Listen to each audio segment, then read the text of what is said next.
नमस्कार, मैं हूं आपके साथ ज्योतिका। आइए रुक करते हैं फटाफट खबरों की ओर।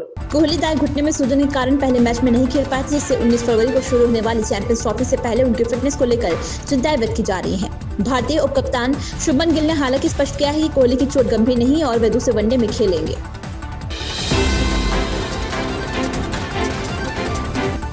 पीएम मोदी ने दिल्ली विधानसभा चुनाव का बिगुल तो काफी पहले फूंक दिया, लेकिन अंतिम समय में उन्होंने दिल्ली के कुछ और जिलों को कवर करने की कोशिश की। दिल्ली के कुल 11 जिलों में से पीएम मोदी ने 4 जिले उत्तर पश्चिम दिल्ली, पूर्वोत्तर दिल्ली, दक्षिण पश्चिमी दिल्ली और नई दिल्ली जिलों को कवर करने की कोशिश की है।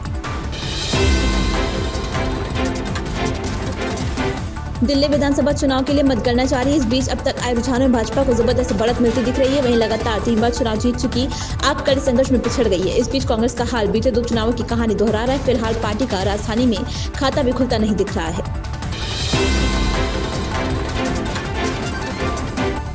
मिल्कीपुर उपचुनाव के नतीजों पर बीजेपी सांसद दिनेश शर्मा का कहना है, मिल्कीपुर में सकारात्मक नतीजे लोकसभा चुनाव को लेकर सपा के अहंकार के टूटने का प्रतीक है। सपा को लोकतांत्रिक तरीके से हार को प्यार से स्वीकार करना चाहिए।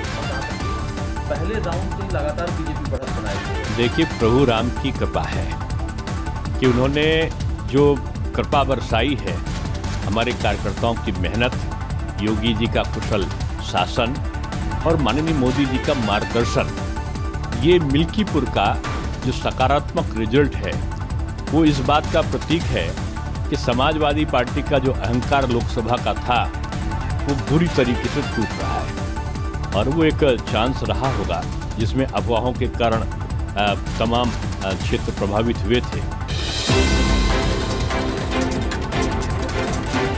दिल्ली इलेक्शन 2025 नतीजों पर उत्तर प्रदेश के मुख्यमंत्री योगी आदित्यनाथ का कहना है, दिल्ली विधानसभा चुनाव और मिल्कीपुर उपचुनाव के नतीजों ने झूठ और लूट की राजनीति पर पूर्ण विराम लगा दिया है। ये पिछले 11 वर्षों में पीएम मोदी के नेतृत्व में किए गए विकास कार्यों की जीत है। मैं दिल्ली में विजयी हुए सभी उम्मीदवारों को बधाई देना चाहता हूँ। दिल्ली विधानसभा चुनाव का परिणाम और उत्तर प्रदेश की अयोध्या जनपद की मिल्कीपुर विधानसभा उपचुनाव का परिणाम झूठ एवं लूट की राजनीति पर पूर्ण विराम का स्पष्ट संकेत कर रही है। आदरणीय प्रधानमंत्री श्री नरेंद्र मोदी जी के नेतृत्व में सेवा, सुरक्षा, सुशासन और लोक कल्याणकारी जो कार्य पिछले 11 वर्षों से निरंतर चल रहे हैं, उनकी विजय है।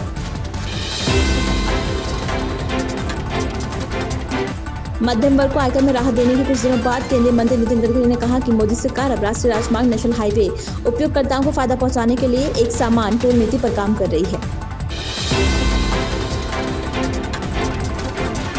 भारतीय टीम रविवार को जब दूसरे वनडे में इंग्लैंड का सामना करेगी तो सबकी नजर विराट कोहली पर टिकी होगी। विराट कोहली पहले वनडे में घुटने की चोट की वजह से नहीं खेले थे। प्रैक्टिस के दौरान भी वे दाएं घुटने में बैंड लगाए हुए दिखे हुए थे। हालांकि इंग्लैंड के खिलाफ 87 रन की पारी खेलकर भारत को 4 विकेट से जीत दिलाने वाले शुभमन गिल ने स्पष्ट किया है कि विराट कोहली की चोट गंभीर नहीं है और वे 9 फरवरी को कटक में होने वाले दूसरे वनडे में खेलने उतरेंगे।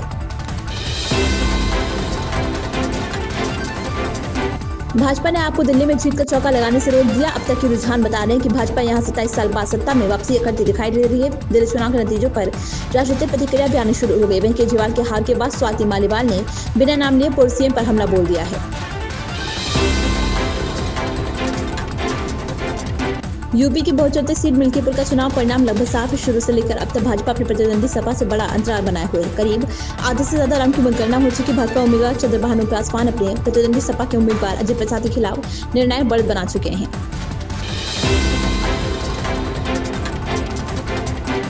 दिल्ली विधानसभा चुनाव के लिए शनिवार को जारी मतगणना के रुझानों से अब लगभग साफ हो गया है कि भारतीय जनता पार्टी 27 साल बाद दिल्ली की सत्ता में वापसी करने जा रही है। केजरीवाल और मनीष सिसोदिया सहित सत्तारूढ़ दल के कई अन्य प्रमुख नेता चुनाव हार गए हैं। इन खबरों में बस इतना ही। बने रहिए हमारे साथ।